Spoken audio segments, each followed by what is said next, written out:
There we go. Everybody, hey, let's let people get on in here.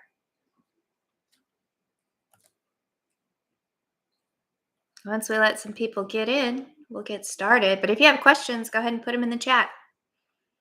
I have some questions that people have sent me too that I'll answer. But yeah, if you got questions, go ahead and throw that in the chat.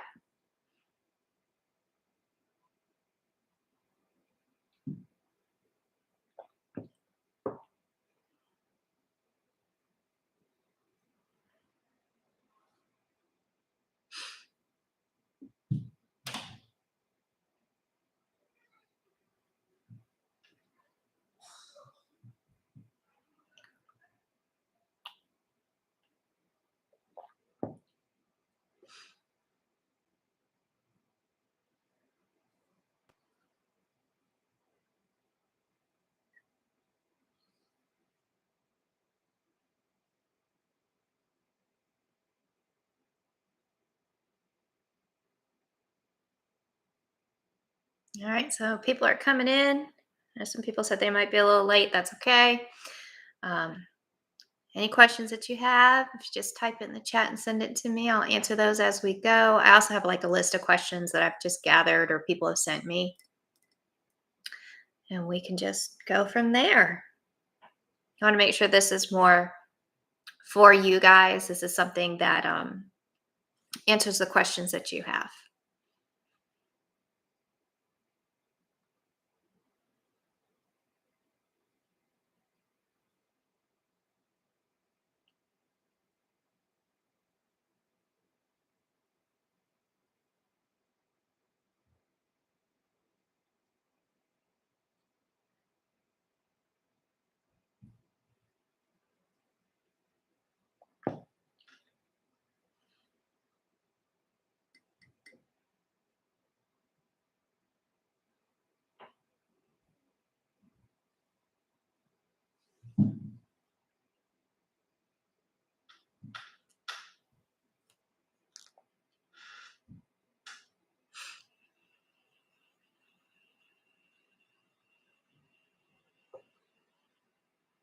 All right, so hopefully everybody can hear me. If you can hear me, just go ahead and give me like an emoji or something down in that chat, letting me know that you can hear me. Or you can also click the little thumbs up like button, and that lets me know that you can hear me. I'm going to assume you can, not just staring at a face with moving lips. But I'm just going to get started. My name's Autumn, and I am the co-owner, along with my husband, of Sweet Currency Vending LLC. We started back in, when did we start? We started back in 2020 during the height of COVID. We actually placed our first machine in the summer of 2020. And it has just grown ever since then. We started off with one little tiny, I call it the baby machine because of how small it is, compared to some of our bigger machines. It takes me like 10 minutes to fill the little baby machine. We started with one, and it's just grown from there. It's funny how the one machine that we started with, we would celebrate, we would get excited because you would sit there and watch the app to see if there were sales or whatever. And we would get excited if we had what we called a double digit day. So if we made like $10 in a day, we would celebrate. And I think that's something to remember when you start in this industry, when you start in this business, you're not going to get rich quick. Okay. You're going to start with one location and make all your mistakes and learn how the business works and how the apps work and what sells and what doesn't sell and what makes you money and what doesn't make money with your first location. And then you kind of grow from there. And, now we have machines that if it doesn't make, $100 in a day, we're looking at it like, what's wrong? So we went from, wow, guys, we made $6 today to we make, well into $1,000 a month, just depending on location. Um, the biggest thing that I hear all the time is vending isn't passive. And that's correct. Vending is so not passive. It totally isn't passive. It takes a little bit of work. I am not in the business of teaching people how to quit your day job and become a millionaire or make six figures with vending machines. There are people out there that do that, and kudos to them. I'm not the get rich quick kind of person. I'm a teacher. I love my job. I've been teaching. This will be my 19th year coming up. So I just finished my 18th year of teaching. I'm not leaving because I mean, come on, I've got 18 years in. I'm going to get retirement. I have health insurance, all these things. I have a great schedule. I'm off on the weekends. I'm off on major holidays, things like that. So I don't want to quit my job, but also I like to do things with my kids. So I like to be able to take my kids to King's Dominion um, because we have season passes.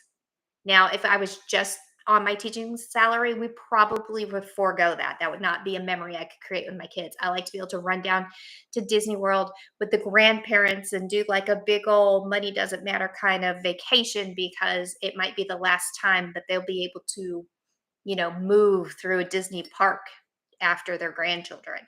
So I do this to supplement my income.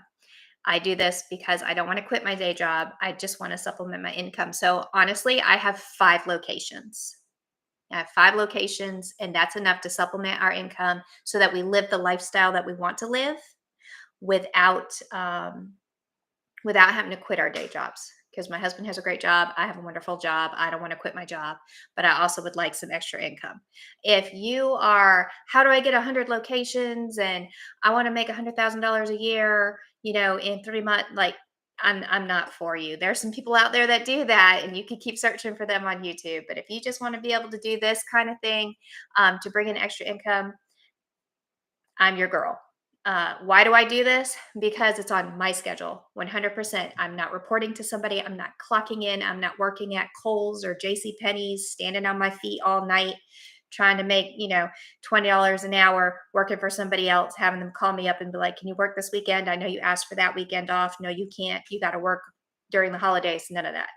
All right. I do this twice a week, maybe. Yeah, I visit locations twice a week. So across our 5 locations, I visit locations twice a week, and my husband goes to locations twice a week.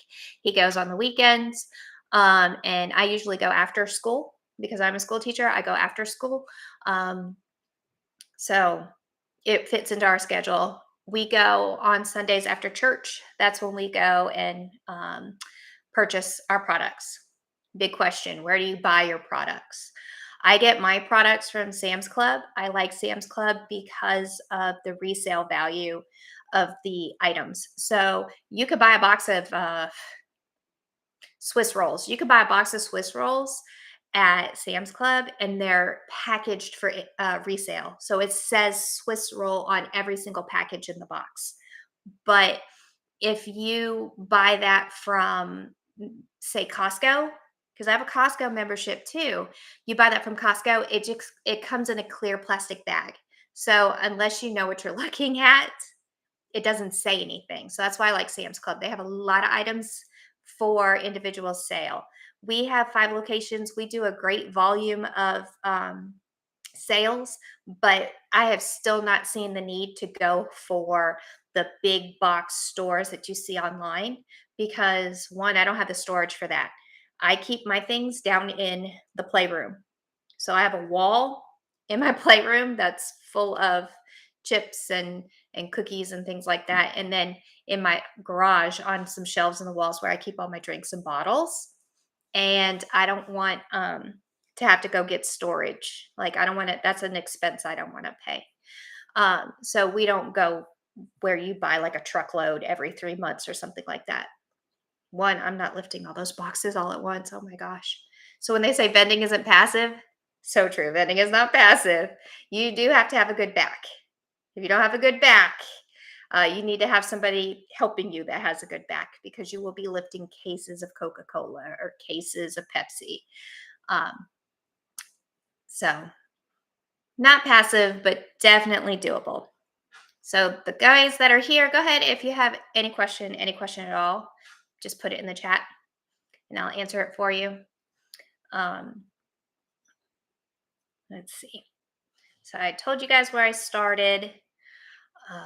I spend about 10 hours a week doing this. I go to locations twice a week. And then on Sundays after church, me and the kids, my husband, we all go and get all our products from Sam's for the week. And that works for us. And you average that together along with like managing inventory and paying your taxes and things like that. It works out to about 10 hours per week, which I think is way better than working a part time job where they're going to expect you to work at least 20 hours per week on top of your full time job. Not something that I would want to do. Plus, this is something your family can get involved with. My children help. Okay. My children help out all the time. I'm like, go get me 5 bags of Fritos and 4 Snickers bars, and we put it in the bag and we pack up together. My machines I get from the local warehouse that we use. So we did a little bit of research. We found this local warehouse. It's we're in the Northern Virginia area, so but we use a guy out in Baltimore, Maryland. Shermco Vending is the guy that we use, and we buy our machines from him. I buy the Chinese machines. I know everybody's like, oh, the Chinese machines, but they're workhorses. Like them things, they churn out those snacks, and I haven't had a lot of issues with it. So I like those. I like combo machines because sometimes um, they'll say they want like a location will say that they want a vending machine or a drink machine and a snack machine, and that's because they don't know that you could put them together. It's so much easier just to get a combo machine and put one machine that you have to maintenance and take care of. So on the top are the snacks, and usually on the bottom are the drinks, and the whole thing is refrigerated. So some people are like, oh yeah, but now my cookies are cold. They get over it. They totally get over it. So I use the TCNs, which are the Chinese made machines, and I get them from my local vending machine warehouse guy. I like going through him. We have a good working relationship. If something happens, I'm like, what's wrong with the machine? I call him. He can talk me through it right there. He'll be like, okay, call me when you're in front of the machine. I get in front of the machine. I call him and he can walk me through. The TCNs are pretty easy. They have a manual that comes with them. They're pretty easy to use. Um, I do recommend before you buy a machine, you find a location. Funny story. We broke the cardinal rule. We went and got excited. We were like, yeah, we're going to do vending. This is great. We're going to do this. And we went and bought a machine. We're like, yeah, you know what? A drink machine is perfect because that's not too complicated. We could do this. So we bought a drink machine from Shermco and didn't have a location and spent a long time trying to find a location. And then after we couldn't find a location, we had to call him back and be like, hey, we can't take your machine. We can't take our machine. We don't have a location. And he was like, let me hook you up with a locator. The locator found a location, but they wanted a combo machine. So then we had to trade in. We were lucky with the people at Shermco. They let us trade in the drink machine we just purchased from them from a combo machine and had it delivered. Um, I have 8 machines right now. 7 of them I bought brand new. I like buying new machines because I don't know how to fix machines. I'm not a mechanic. And I don't want to have to pay Shermco to come out and service it every single time because they'll do it within warranty. And then after the warranty, you got to pay, right? So I like to buy new machines. I have bought one refurbished machine, but it's because it wasn't that old and I knew Shermco would cover it. So I knew my guy would cover it if anything happened, and nothing has happened with it. It's been perfectly fine. So you can do that. But I mean, if you are trying to start this and you're like, I have $500, you can buy a machine online. There are a lot of people that go out there and think they're going to start a vending business and they buy a machine and they get really excited and they put it in a bad location. And the location makes like $2 a day and they quit. They're not millionaires in the first month, so they quit. And so then you could probably find a relatively new machine or a decent machine or a refurbished machine for a lot less than a brand new one. Um, it all comes down to doing your research. We've bought new machines. We were lucky enough to be in the financial position to our first machine buy brand new. So we did. And it was peace of mind that we were paying for. Locators. Yes. Okay. There's lots of locators out there. The locator that we used, we asked the vending machine warehouse if they knew somebody, and they hooked us up with them. Oh, what was his name? Bob. Okay, Bobby, very nice old man. He charged us $300, but he didn't take the $300 fee until he found us a location. And it took him maybe a week. And he literally just goes around knocking on doors, like, and goes in person. So we told him, all right, this is our working area. Find us a location within this area. And so we used him because we started to panic. We had a machine, we had to place it, and we hadn't we hadn't we hadn't found a location. So we did pay him the $300. I think it was worth it. But honestly, you don't have to do that. So I've learned that was the only time we've used a locator. I've learned how to do it since then.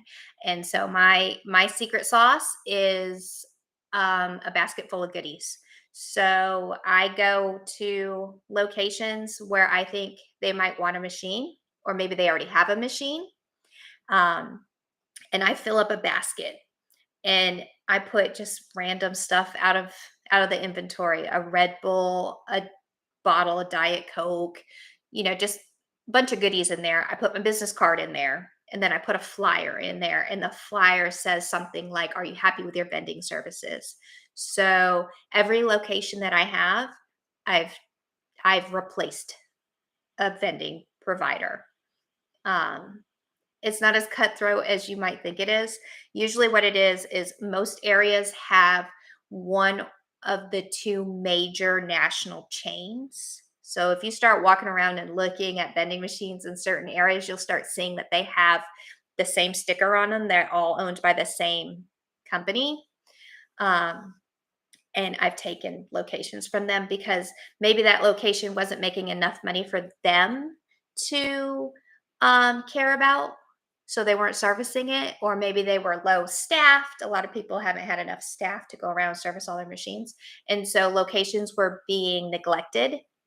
And so I would just take baskets to different locations, different warehouses where you see people that are like factories where people shift work, stuff like that. And I would just go around and drop a basket. For every 10 baskets that I made and dropped off, I would get a location. So you just kind of you think about what's going to be a good location. At least 40 employees. More is good, but no less than 40. So you want at least 40 employees. Prominent location, the break room, or like on the sales room floor, a prominent location, not the vending machine in the back. I just had a company, it's the electric company. They sent me an email asking for us to take on their contract. And I have a friend whose husband works for the electric company. And so I called her up and I was like, hey, does your husband use the vending machine? Like, what's going on with that situation? Why are they calling me? And so she texted me back and she was like, hey, he said he didn't know there was a vending machine. So wherever they're keeping their vending machine is not in front of their people. So it's not a good location. It's just not a good location. Um, so they're probably not getting service, which is why they're reaching out to other vending providers. Um, but so you need it in a good location. You need 40 people and you need long hours. So you don't want something that's open from 9 to 5 if you have a 9 to 5, right? When are you going to go fill up your machine? You don't want to take time off of work to go fill up your machine. So I look for things that are open at least 6 days a week or have late hours. One of the locations we have is a nursing home. It's open 24 hours. It's great. There'll be days where my husband's like, okay, I'm going to go to the vending machine, and it's 10 o'clock at night. But he knows nobody's going to bother him. He can get in, he can get out, and he can service it and fill it up because it's 24 hours. The nursing staff has to be there 24 hours. So those types of locations work really well for us. You can find a locator, but I'm telling you, and for some reason, a lot of nursing homes in their break rooms do not have vending machines. So it's kind of like a little magic untapped market, so try there. I don't pay anything to place my machines. I don't pay anything. I don't pay commissions. I don't pay flat rates. I don't pay for electricity. Most places that want a machine, it's because their employees want it and they want to keep their employees happy. And they're like, whatever, put it next to the refrigerator and plug it in. It takes as much electricity. You tell them it takes as much as electricity as a refrigerator. So if you have a refrigerator in your break room and you don't notice your electricity, you're not going to notice my machine on your electric bill. They might come at you and be like, oh yeah, but I want this or that. Tell them no. You'll be like, I'm sorry. I don't I don't pay commission. I'm providing a service. I'm keeping your employees caffeinated. So I'm keeping your employees from being hangry. This is something your employees want. I'm providing a service. You don't have to touch the machine. I 100% deal with it. If it breaks down, I'm there. Um, if it's empty, I'm there. So it's a set it and forget it. I plug it in and it's no longer on your radar. You don't have to worry about it. So that's kind of how you sell it so that you don't pay. Some places do require payment, but that's if you're getting a contract with like Dollar General. So for instance, if you ever notice Dollar Generals usually have vending machines on the outside of their buildings, that's a contract that they have, and they might have stipulations in the contract that they get a certain percentage. Usually, though, like places like Dollar General, their thing is you have to buy the products from them. So if you buy their products and put it in the machine, you keep 100% of the proceeds. Or government, you will pay a percentage, but it's in the contract. So thank you. Yeah, I'm here to just give it all away. I'm a teacher. I can't help it. I just give it all away. Um, but yeah, I try not to pay. And when people are like, oh, but they're demanding, walk away. If they're demanding any kind of commission, walk away. Because what if it's a location that only makes $20 a day? So if you're paying them 20% or 10%, you're paying them $2, $4 a day. And so when you drop off that check at the end of the week and they're like, what is this? I'm like, well, that's your commission. Then they get mad. So it's never a good business relationship. So if they want commission, no. Because then the other thing is like, how do they know they're getting their percentage unless they're looking at your books? Uh-uh. Those are my books. That's my personal business information. It's not for anybody else. So that's the other thing about commissions or flat rates. You can try to negotiate with people, but I just walk away. There are other locations out there. Most people just want you. Most people are like, yeah, just plug it in. Great. That depends on your area. That depends on your area. So I sell a bag of chips for $1. Um, I sell snack cakes and things like that between $1 or $2, depending on what it is. So like an oatmeal pie or a fudge round or Swiss rolls, like little things, little Debbie things, I sell for $1. But that's because I have high volume, so I can do that and I make great money. And the other thing is, I make most of my money off of drinks. So selling the smaller items for $1 or $2, I make more money off the drinks. And so if I sell them the bag of salty potato chips for $1, they're going to buy the $3 monster. And that's where I make my cash.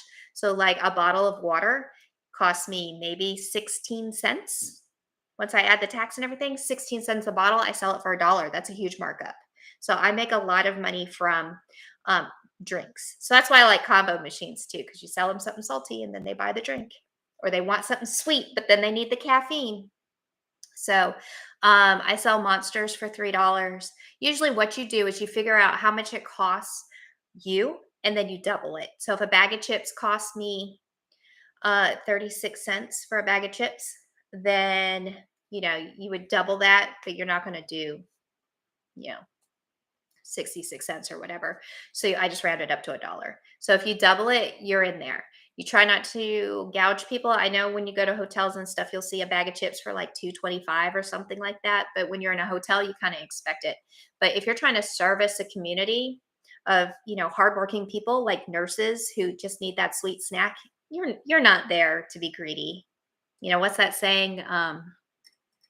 Pigs get fed, but hogs get slaughtered. So don't be a greedy hog. Be a good little piggy. So you just take the price and you double it. So like a can of Monster, I think costs us like $1.43 when we break it down. So we sell it for $3. If you Some things you do okay, so some things you do lose on, some things you do kind of lose on, but it's kind of like the price to get them to the machine. So I have one location and they're really big on making sure there's instant meals in the machine. So I sell things like these pizza calzones, and them things cost me like 3.25, and I sell them for $5 because anything over $5, this working class group of people is not going to pay. They're not going to pay more than $5. They'll pay $5 for that pizza calzone so that they have a meal. Maybe they forgot their lunch or something.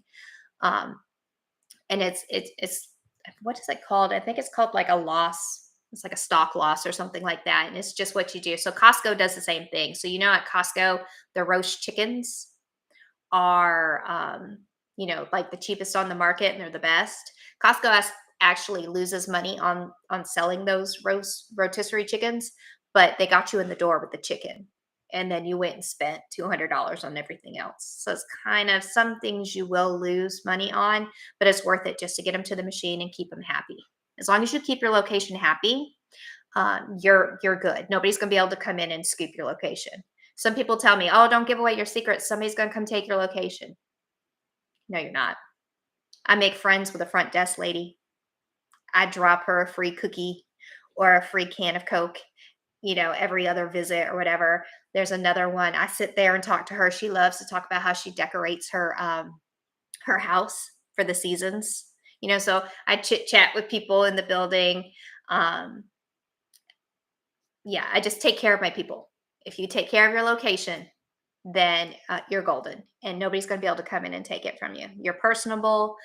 Uh, Nobody's going to be able to come in and take your location from you. If you don't gouge people and you make sure you're responsive.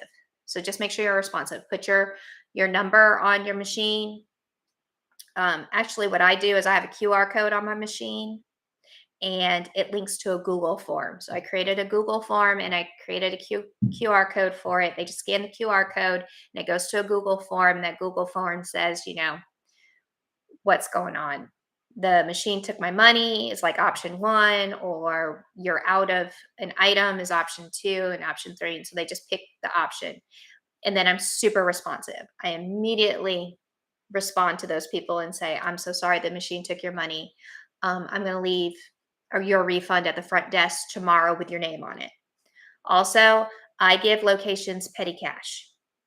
So whoever's in charge of, like, if it's the building maintenance guy or whoever's a facilities guy, whoever's in charge, you'll figure out who it is because they're usually the ones that call you and ask you to put the machines in. You give them an envelope and you give them 20 bucks in ones. And you're like, petty cash. If the machine takes anybody's money, just give it to them. Just refund their money. They love that because it's instant. Their employee is happy. They feel good about being able to refund that person. And what's 20 bucks?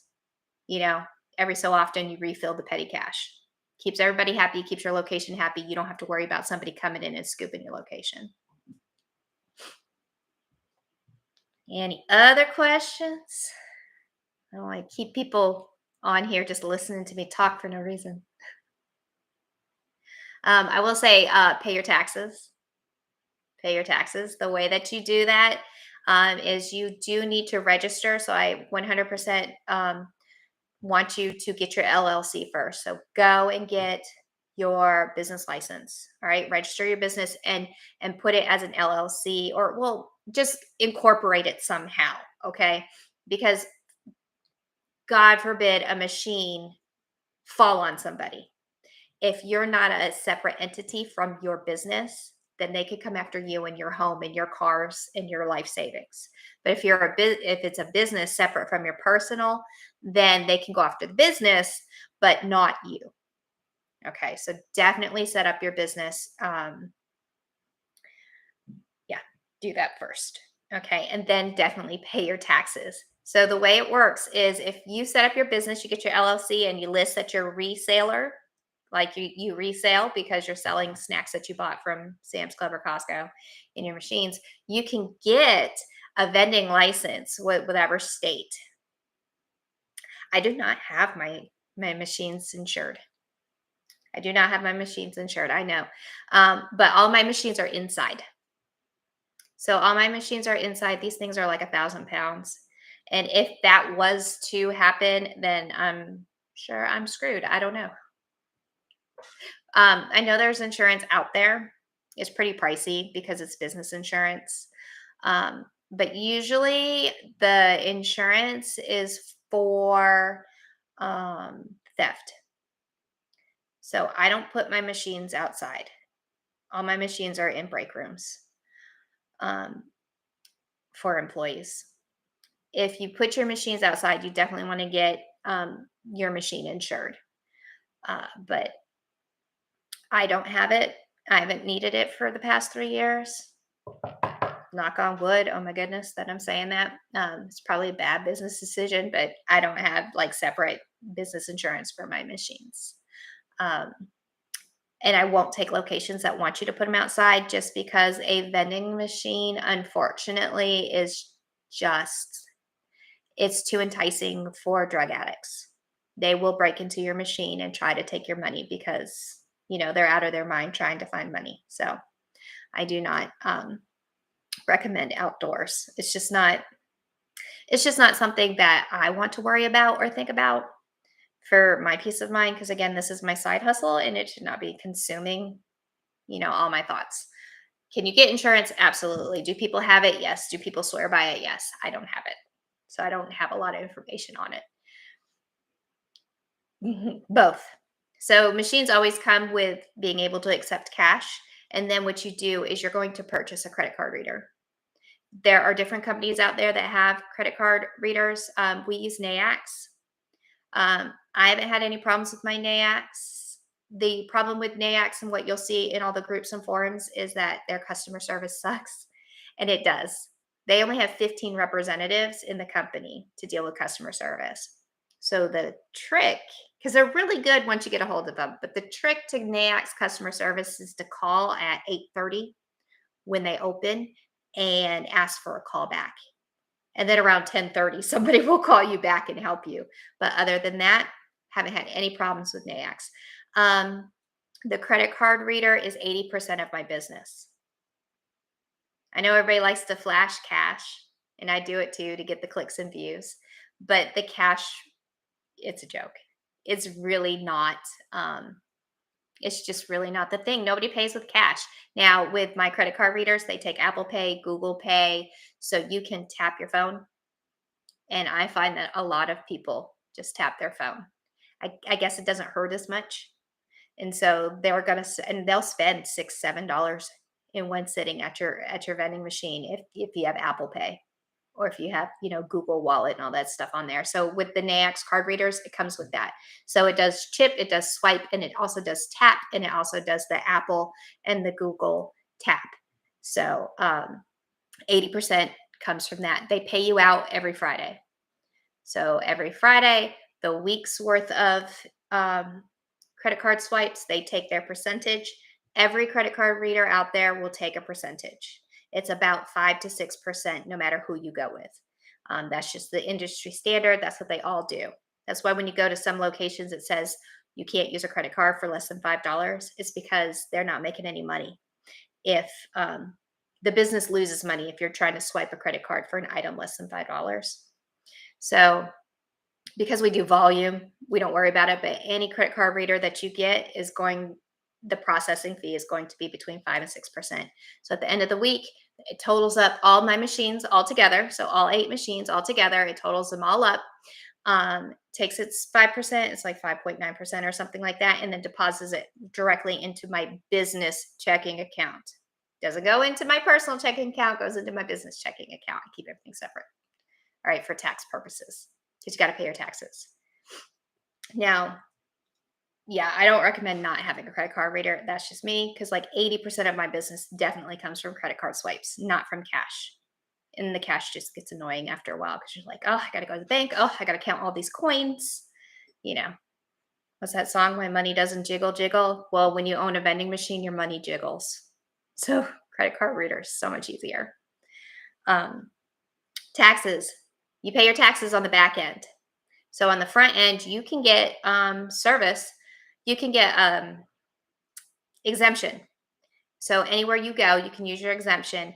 And so you don't pay tax on the items you purchase. So when I go to Costco and I buy that 36 case of Coca-Cola, I don't pay tax on it when I purchase it, because on the back end is when you pay your taxes. So you pay your taxes on what you sell, not what you buy, but what you sell. So at the end of the month, you total up all of your sales, and that's what you pay tax on. And you pay your taxes depending on your state or your area. You pay your taxes every month. And then once you start doing like a high volume, then you can start paying your taxes every quarter. It's not difficult. We just do it online. We've done it ourselves for years. You don't have to have an accountant. We now have an accountant, but you don't have to. And then that's how we pay our taxes, and it's separate from our personal.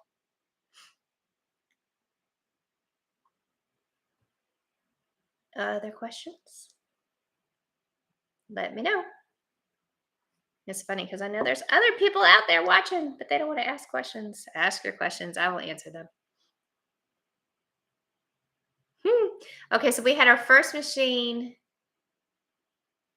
It was maybe 6 months. It was maybe 6 months before we bought the second one, which was like a good space of time for us to kind of learn ourselves and learn how to do it and kind of manage. And then after that, it was just like it just kept going. It was funny because I do recommend getting a website.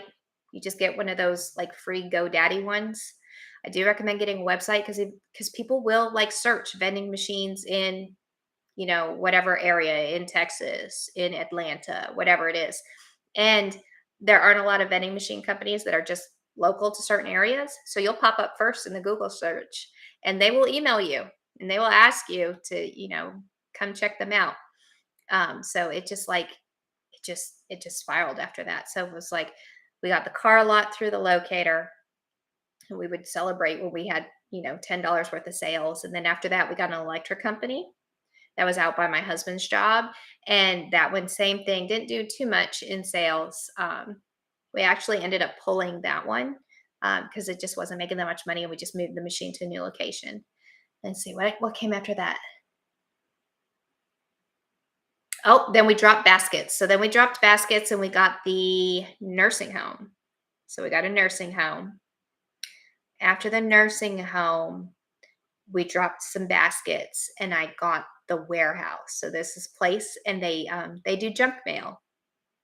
So when you go in, they're printing all those flyers from all those realtors and stuff like that. So yeah, grocery store weekly circulars and stuff, that's what they print. And so they have a huge warehouse, and we got that because we dropped a basket. The day after I left the basket with the front desk girl, um, I got a phone call and they're like, "Yeah, we hate the people we have. Could you come in?" And I was like, "Sure." And I went in and I was like, "Where do you want them?" "Yeah." "Okay, great." I was like, "Go ahead and call your current provider. Tell them you need the machines out within a week. They'll come get them, and then I'll bring mine in." And that's how we got that place. And then after that, a friend of mine called and was like, "Hey, I work at this place and we used to have a vending machine company, but then after COVID, I guess they went out of business and they never came back. And I know you do vending machines." So then we got that place. So it just was like, it started out kind of slow and it was just bam, bam, bam, bam, bam. And after that, like schools started calling me. I got really excited when schools started calling me.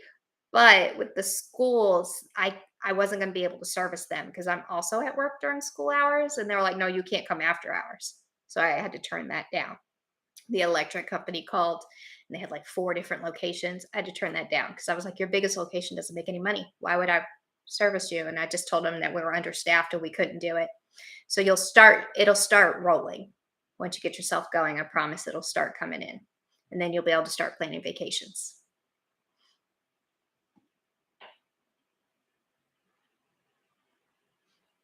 Any other questions? Let's see. What are big questions that I get? I get questions like, "What's your best seller?" Peanut M&Ms and Monster energy drinks or Red Bull energy drinks. Those are my biggest sellers. Some of the new stuff that is selling is Prime. Prime is pretty good. Or Gatorade, that sells pretty well. Bottles of water everywhere. Bottles of water sell great, um, especially in the summertime. You'll notice people will go through seasons. So in the summertime, it's a lot of drinks and a lot of bagged chips. In the wintertime, it's a lot of sweet stuff. Locations with older employees, Little Debbie snacks. Locations with younger employees, anything spicy, Takis, flaming hot Doritos, flaming Cheetos. Can't never keep those. Um, and then it'll vary based on ethnicity. So one of the warehouses that we do, they have a lot of Hispanic employees. So they like the spicy chips, but they also like pork rinds. And so we can sell pork rinds there. And then there's a few different items that are made by, I think it's called Mimbo with the little white bear on them. You'll see those kind of snacks in like the Hispanic aisle. You can actually buy some of those different ones, and those sell really good at that location, but nowhere else, right? Then I have another warehouse, and it's a largely Asian um, population. They like coffee. So Starbucks coffee drinks, which I hate because those things are so expensive. And then to try to resell them, you got to mark them up even more. So I hate them things because I feel like they're too expensive, but they like them. They like that, Snickers bars, and Funyuns. So you'll learn what sells, what doesn't. And you got to think about your machine. Every slot on your machine, I want you to think about it as real estate. Okay. You don't want something to sit in the machine that's not selling. If you notice after a week or 2 or 3 weeks, this one particular product doesn't sell, take it out because that real estate's not making you any money. Take it out, put something else in that row, or double up. If you know like Cool Ranch Doritos are their favorite, do 3 rows of Cool Ranch Doritos because it's all about turnover and using each slot to make you money. Um, Coming popular now are the energy drinks that are more geared towards the ladies. So, like Celsius, um, the different flavored Red Bulls, like the summer edition or the winter edition, stuff like that. Sugar free. Everybody's all into the sugar free energy drinks. So, those make the most. And you'll find when you buy like combination boxes of chips, that one location will like 2 or 3 out of the box and a different location will like the other things. So, you can kind of separate them and still make money. There are some things like I cannot sell Fritos to save my life, and they come in like every box. So we donate those, and that's actually a tax write-off. If you get something that you cannot sell, that you're taking a loss, and you can write that off on your taxes. You just keep track of all the items that didn't sell, and then when tax time comes, you can write that off. And you could also, when you donate, go in and get the little slip. Same thing like when you donate to Salvation Army or something, and they give you the tax donation slip. You could do that at food pantries as well. So, we have a food pantry very close to our house. And so we just donate there the stuff that doesn't sell because we know we got to buy the box because we need the spicy Cheetos, but the Fritos don't sell. So we donate them.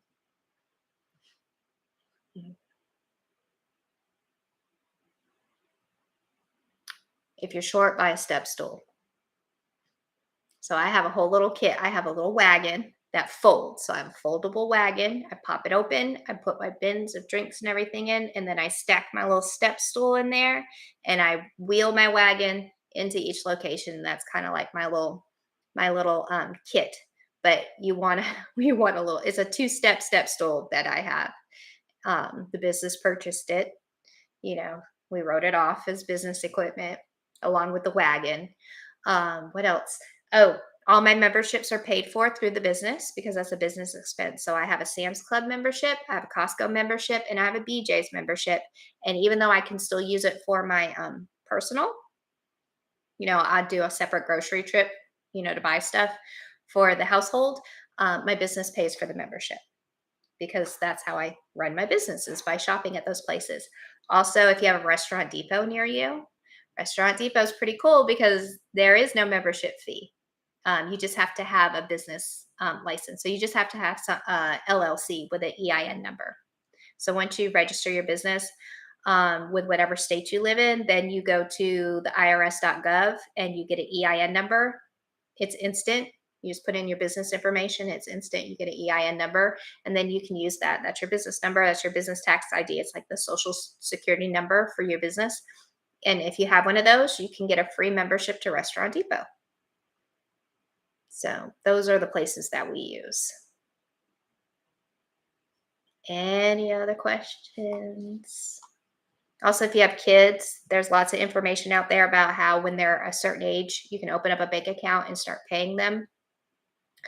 And then you can take that money that's in their bank account. And since they're underage, you can open them, since it's earned income, you can open them a Roth IRA and take the money out of their bank account and put it into a Roth IRA. And if you do that from the time they're like 12 until like 24, you can retire your kids and your business can pay them.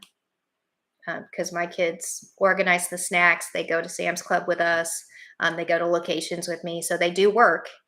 So those are billable hours. And then you can actually set it up and pay your kids